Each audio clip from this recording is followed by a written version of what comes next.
ನೋಡಿ, ಇವತ್ತು ಲೋಕಸಭೆಯಲ್ಲಿ ಮಧ್ಯಂತರ ಬಜೆಟ್ ಮಂಡನೆ ಆಗಲಿದೆ. ಸಹಜವಾಗಿ ಚುನಾವಣೆಗೂ ಮುಂಚೆ ಈ ಬಜೆಟ್ ಮಂಡನೆ ಆಗ್ತಾ ಇರೋದ್ರಿಂದ ಜನರ ನಿರೀಕ್ಷೆಗಳು ಕೂಡ ಹೆಚ್ಚಾಗಿದೆ.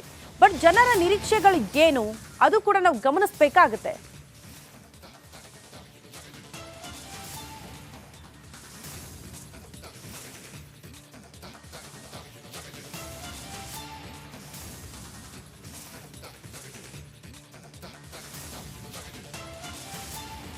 ಆಗ್ತಾ ಇದೆ. ತೆಲಂಗಾಣ ಗೆದ್ದ ಬಳಿಕ ವರಸೆ ಬದಲಾಯಿಸಿದೆ ಕಾಂಗ್ರೆಸ್. ಲೋಕಸಭೆಯಲ್ಲಿ 17 ಸೀಟ್ ಗೆಲ್ಲಿಸಿದ್ರೆ ಮಾತ್ರ ಗ್ಯಾರಂಟಿ, ಎಲ್ಲ 17 ಸ್ಥಾನ ಗೆಲ್ಲಿಸಬೇಕು ಅಂತ ಸಿಎಂ ರೇವಂತ್ ರೆಡ್ಡಿ ಹೇಳಿಕೆ ಕೊಟ್ಟಿದ್ದಾರೆ. ತೆಲಂಗಾಣ ಮತದಾರರಿಗೆ ಸಿಎಂ ರೇವಂತ್ ರೆಡ್ಡಿ ಬೆದರಿಕೆ ಹಾಕಿರೋದು. ನಮ್ಮ ರಾಜ್ಯದಲ್ಲಿ ಇಲ್ಲೂ ಕೂಡ ಶಾಸಕ ಬಾಲಕೃಷ್ಣ ಅವರು ಯಾವ ರೀತಿ ಬೆದರಿಕೆ ಹಾಕಿದ್ರೋ ಅದೇ ರೀತಿ ತೆಲಂಗಾಣದ ಸರದಿ. ತೆಲಂಗಾಣದ ಸಿಎಂ ರೇವಂತ್ ರೆಡ್ಡಿ ಅವರೇ ಈ ರೀತಿ ಬೆದರಿಕೆ ಹಾಕಿದ್ದಾರೆ. ಲೋಕಸಭೆಯಲ್ಲಿ 17 ಸೀಟ್ ಗೆಲ್ಲಿಸದಿದ್ರೆ ಗ್ಯಾರಂಟಿ ಇರೋದಿಲ್ಲ, ಗೆಲ್ಲಿಸಿದ್ರೆ ಮಾತ್ರ ನಿಮಗೆ ಗ್ಯಾರಂಟಿ ಅನ್ನುವಂತ ಸ್ಟೇಟ್ಮೆಂಟ್ ಕೊಟ್ಟಿದ್ದಾರೆ.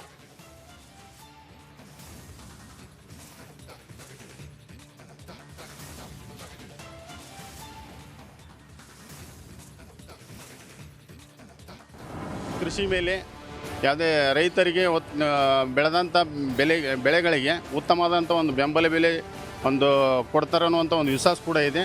ಅದನ್ನು ಈ ಬಜೆಟಲ್ಲಿ ನಿರೀಕ್ಷೆಯಲ್ಲಿ ಇಟ್ಕೊಂಡಿದ್ದೀವಿ. ವಿಜಯಪುರ ಜಿಲ್ಲೆ ದ್ರಾಕ್ಷಿ ಬೆಳೆಯಲ್ಲಿ ಉತ್ಕೃಷ್ಟವಾದ ದ್ರಾಕ್ಷಿ ಬೆಳೆದರೆ ಇಡೀ ಜಗತ್ತಿನಲ್ಲಿ ವಿಶ್ವ ಪ್ರಸಿದ್ಧಿಯಾಗಿದ್ದ ದ್ರಾಕ್ಷಿ ಬೆಳಿತೀವಿ. ಆ ದ್ರಾಕ್ಷಿಯನ್ನು ಏನಾದರೂ ನಾವು ವಿದೇಶಕ್ಕೆ ಸಾಗಿಸಬೇಕಾದ್ರೆ ಒಂದು ವಿಮಾನ ನಿಲ್ದಾಣ ಅತ್ಯಂತ ಅವಶ್ಯಕವಾಗಿದೆ. ಆ ಹಿನ್ನೆಲೆಯಲ್ಲಿ ವಿಮಾನ ನಿಲ್ದಾಣ ಅಂತಾರಾಷ್ಟ್ರೀಯ ಮಟ್ಟದಲ್ಲಿ ಅಭಿವೃದ್ಧಿಪಡಿಸಬೇಕಾಗಿ ಆಗ್ರಹಿಸ್ತಾ ಇದ್ದೇನೆ. ಪ್ರವಾಸೋದ್ಯಮಕ್ಕೂ ಸಾಕಷ್ಟು ಅವಕಾಶಗಳದಾವು. ಇನ್ನಷ್ಟು ಹೆಚ್ಚಿನ ಇಲ್ಲಿ ಸೌಲಭ್ಯಗಳು ಕೊಟ್ಟರೆ ಕೇಂದ್ರ ಸರ್ಕಾರ ವಂದೇ ಭಾರತ ಟ್ರೈನಲ್ಲಿ ಅಥವಾ ಇನ್ನೂ ಹೆಚ್ಚಿನಂಥ ಏನರ ಸೌಲಭ್ಯ ಕೊಟ್ಟರೆ ಪ್ರವಾಸೋದ್ಯಮ ಅಭಿವೃದ್ಧಿ ಆಕೈತೆ ಅಂತೇಳಿ ನಮ್ಮದು ಇದಕ್ಕೊಂದು ಏನರ ಸ್ಪೆಷಲ್ ಪ್ಯಾಕೇಜ್ ಕೊಟ್ಟು ಇನ್ನಷ್ಟು ಪ್ರವಾಸೋದ್ಯಮಕ್ಕೆ ಒತ್ತು ನೀಡಬೇಕಂತೇಳಿ. ಐತಿಹಾಸಿಕ ಸ್ಥಳಗಳದಾವು, ಅವು ಪ್ರೇಕ್ಷಣಿಕರು ಪ್ರವಾಸಿಗರು ಫಾರಿನ್ದಿಂದ ಎಲ್ಲರೂ ಬಂದು ನೋಡ್ತಕ್ಕಂಥದ್ದು ಆಗಬೇಕಾಗ್ತದೆ. ಪ್ರವಾಸಿಗರಿಗೂ ನೋಡೋಕ್ಕೊಂದು ಚಲೋ ಅನ್ನಿಸ್ತದೆ. ಈಗ ಹೋಗಿ ನೋಡಿದ್ರೆ ಬರೀ ಅವು ಬರೀ ಕಲ್ಲೇ ಕಾಣಕತ್ತಾವೆ, ಒಂದು ಹಸಿರು ಗಾರ್ಡನ್ ಇಲ್ಲ, ಏನಿಲ್ಲ. ಅದಕ್ಕಾಗಿ ಸ್ವಲ್ಪ ಹೆಚ್ಚಿನ ಅನುದಾನ ನಮ್ಮ ಬಿಜಾಪುರ ಜಿಲ್ಲಾಕ್ಕೆ ಕೊಟ್ಟರೆ ಭಾಳ ಅನುಕೂಲ ಆಗ್ತದೆ. ಕೌಶಲ್ಯ ಅಭಿವೃದ್ಧಿ, ಯುವಕರಿಗೆ ಉದ್ಯೋಗಗಳು, ಹಾಗೆ ನಮ್ಮ ಹಂಪಿಗೆ ಕೂಡ ಒಂದು ವಿಶೇಷ ಪ್ಯಾಕೇಜನ್ನು ಕೊಡಲಿ, ವಿಶೇಷ ಅನುದಾನವನ್ನು ಕೊಡಲಿ ಅಂತ ನಮ್ಮ ಅಭಿಪ್ರಾಯ ಸರ್. ಹಾಗೆ ಬಡವರಿಗೆ ಮನೆ, ಆಮೇಲೆ ಕುಡಿಲಿಕ್ಕೆ ನೀರು. ಏನು ನಮ್ಮ ಧಾರವಾಡಕ್ಕೇನು ಹಲವಾರು ಉದ್ಯಮಿಗಳು ಬರ್ತಾ ಇದ್ದು, ಅಂದರೆ ದೊಡ್ಡ ದೊಡ್ಡ ಇಂಡಸ್ಟ್ರೀಸ್ ಏನು ಬರಾಕ್ತಿದ್ದು ಅವು ಎಷ್ಟೋ ಸಲ ಹೊಳೆ ಹೋಗ್ಯಾವ. ಅದಕ್ಕೆ ಏನಾರ ಮಾಡಿ ಅವಕಾಶ ಮಾಡಿ ನಮ್ಮ ಕಡೆ ಒಳ್ಳೆ ಇಂಡಸ್ಟ್ರೀಸ್ಗಳು ಬಂದು ಅಂದರೆ ಎಲ್ಲ ಯುವಕರಿಗೆ ಅವಕಾಶ ಸಿಗತ್ತೆ, ಉದ್ಯೋಗಕ್ಕಂತ ಇದು ಮಾಡ್ತಾರೆ. ಜನಸಾಮಾನ್ಯರಿಗೆ ಅಗತ್ಯವಾಗಿರುತ್ತ ವಸ್ತು ಅಂತಂದರೆ LPG ಸಿಲಿಂಡರ್ ಆಗಿರ್ಬೋದು, ಮತ್ತು ಪೆಟ್ರೋಲ್ ಮತ್ತು ಡೀಸೆಲ್ ಮತ್ತು ಅಗತ್ಯ ವಸ್ತುಗಳು ಸಾಮಗ್ರಿಗಳಾಗಿರ್ಬೋದು, ಈ ಕುರಿತ ಮ್ಯಾಗಿನ ಸುಂಕವನ್ನು ಕಡಿಮೆ ಮಾಡೋದ್ರ ಮುಖಾಂತರ ಕೇಂದ್ರ ಸರ್ಕಾರ ಜನಸಾಮಾನ್ಯರಿಗೆ ಹತ್ತಿರ ಆಗುವಂಥ ಬಜೆಟನ್ನು ಮಂಡನೆ ಮಾಡ್ಬೇಕಂತೇಳಿ ಈ ಮುಖಾಂತರ ಕೇಂದ್ರ ಸರ್ಕಾರಕ್ಕೆ ಮನವಿಯನ್ನು ಮಾಡ್ತಾ ಇದ್ದೇನೆ. ಮಹಿಳಾ ಒಂದು ಈಗಿನ 33% ಕೊಟ್ಟಿದ್ದಾರೆ. ಅದನ್ನು ಆದಷ್ಟು ಬೇಗ ಅನುಷ್ಠಾನ ಮಾಡಲಿ. ಸಾಕಷ್ಟು ಮಹಿಳೆಯರು ಸೇವಾ ಮಾಡ್ಲಿಕ್ಕೆ ಎಲ್ಲರೂ ಮುಂದೆ ಬರ್ತಾ ಇದ್ದಾರೆ, ಅವ್ರಿಗೂ ಅವಕಾಶ ಕೊಡಲಿ ಅಂತ, ಮತ್ತು ಕೇಂದ್ರದಲ್ಲಿನೂ ಒಂದು ಜಾಬಿಗಾಗಿ ಆಫರ್ ಕೊಡಲಿ ಅಂತಲೂ ನಾನು ಹೇಳ್ತೀನಿ.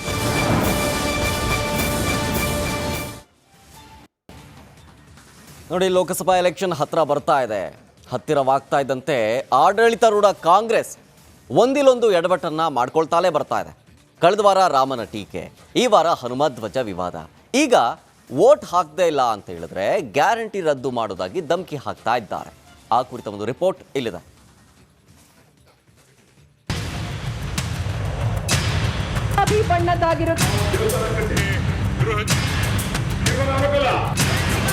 ಕೋಲು ಕೊಟ್ಟಿ ಹೊಡೆಸಿಕೊಳ್ಳೋ ಕಲೆಯನ್ನ ಕಾಂಗ್ರೆಸ್ ನಾಯಕರಿಂದ ನೋಡಿ ಕಲಿಬೇಕು. ಇಲ್ಲವೇ ಬ್ಲ್ಯಾಕ್ ಮೇಲ್ ಹೇಗೆಲ್ಲ ಮಾಡಬೇಕು ಅನ್ನೋದನ್ನ HC ಬಾಲಕೃಷ್ಣರನ್ನ ನೋಡಿ ಕಲಿಯಬೇಕು. ಯಾಕಂದ್ರೆ ಇನ್ನೇನು ಲೋಕಸಭೆ ಚುನಾವಣೆ ಬರ್ತಿದೆ. ಅಷ್ಟರಲ್ಲೇ DK ಶಿವಕುಮಾರ್ ಆಪ್ತ ಬಾಲಕೃಷ್ಣ ಮತದಾರ ಪ್ರಭುವಿಗೆ ಧಮಕಿ ಹಾಕಿದ್ದಾರೆ. ಇಷ್ಟೆಲ್ಲ ಮಾಡಿ ಜನ ನಮ್ಗೆ ವೋಟ್ ಹಾಕಲಿಲ್ಲ ಅಂದ್ರೆ, ತಿರಸ್ಕಾರ ಮಾಡಿದ್ರೆ ನಾವೇನ್ ತೀರ್ಮಾನ ಮಾಡಬೇಕು? ಈ ಗ್ಯಾರಂಟಿಗೆ ಬೆಲೆ ಇಲ್ಲ, ಅಕ್ಷತೆಗೆ ಬೆಲೆ ಇದೆ. ಅವಾಗ ನಾವು ಒಂದು ಗ್ಯಾರಂಟಿ ಕ್ಯಾನ್ಸಲ್ ಮಾಡಿ ಒಂದು ಅಕ್ಷತೆ ಹಾಕಿ ನಾವು ಒಂದು ದೇವಸ್ಥಾನ ಕಟ್ಟಿ ಅಲ್ಲಿ ಪೂಜೆ ಮಾಡಿ ವೋಟ್ ಹಾಕ್ಸ್ತೀವಿ. ಏನ್ ಮಾಡೋದು ಹೇಳಿ? ಗ್ಯಾರಂಟಿ ಬೇಕಾ ಅಕ್ಷತೆ ಬೇಕಾ? ತೀರ್ಮಾನ ಆಗಬೇಕಲ್ಲ. ನಾನು ಮುಖ್ಯಮಂತ್ರಿಗಳಿಗೆ ಹೇಳಿದ್ದೀನಿ, ನೀವು ಮಾಡ್ತಕ್ಕಂಥ ಕಾರ್ಯಕ್ರಮದಿಂದ ಈ ರಾಜ್ಯದಲ್ಲಿ ಜನ ನಮ್ಮ ಪಕ್ಷದ ಲೋಕಸಭಾ ಸದಸ್ಯರನ್ನ ಗೆಲ್ಲಿಸ್ಬೇಕು. ಗೆಲ್ಲಿಸ್ತೇವೆ ಅಂದ್ರೆ ನಿಮ್ ಗ್ಯಾರಂಟಿ ಅವಶ್ಯಕತೆ ಇಲ್ಲ ಜನಕ್ಕೆ ಅಂತ ಅರ್ಥ ಆಯ್ತದೆ. ನಿಮ್ ಗ್ಯಾರಂಟಿ ಬೇಕಾಗಿಲ್ಲ ಜನಕ್ಕೆ, ಗ್ಯಾರಂಟಿ ಅವಶ್ಯಕತೆ ಇಲ್ಲ. ಆವಾಗ ಆ ದುಡ್ಡು ತಗೊಂಡು ಅಭಿವೃದ್ಧಿ ಮಾಡ್ತೀವಿ.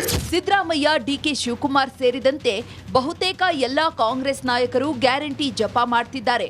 ಗ್ಯಾರಂಟಿ ಸಮಾವೇಶ ನಡೆಸಿ ಮತಬುಟ್ಟಿ ಭದ್ರ ಮಾಡಿಕೊಳ್ಳಲು ಹಾತೊರೆಯುತ್ತಿದ್ದಾರೆ. ಆದ್ರೆ ಸಿದ್ದು, ಡಿಕೆಶಿ ಮಾಡಿದ ಪ್ರಚಾರಕ್ಕೆ ಬಾಲಕೃಷ್ಣ ಕೊಳ್ಳಿ ಇಡ್ತಿದ್ದಾರೆ.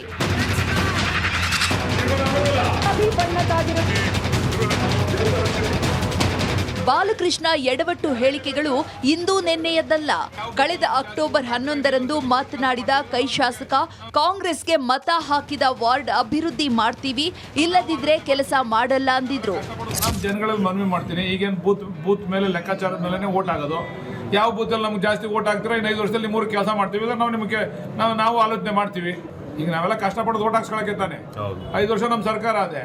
ಯಾವ ಬೂತಲ್ಲಿ ನಮ್ಗೆ ಒಳ್ಳೆ ಲೀಡ್ ಕೊಡ್ತೀರೋ ಆ ಊರಿಗೆ ಕೆಲಸ ಮಾಡ್ತೀವಿ. ಇಲ್ಲ ನಾವು ನಮ್ಗೆ ಓಟ್ ಹಾಕ್ತಿರೋರ ಬಗ್ಗೆ ನಾವು ಅವಾಗ ಆಲೋಚನೆ ಮಾಡ್ತೀವಿ.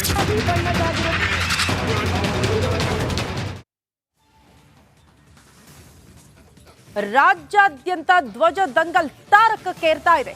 ಹಾಗಾಗಿ ಪೊಲೀಸರು ಕೂಡ ಬೆಂಗಳೂರಿನಲ್ಲಿ ಹೈ ಅಲರ್ಟ್ ಹಾಕಿದ್ದಾರೆ. ಕಾರಣ ಬೆಂಗಳೂರಿನ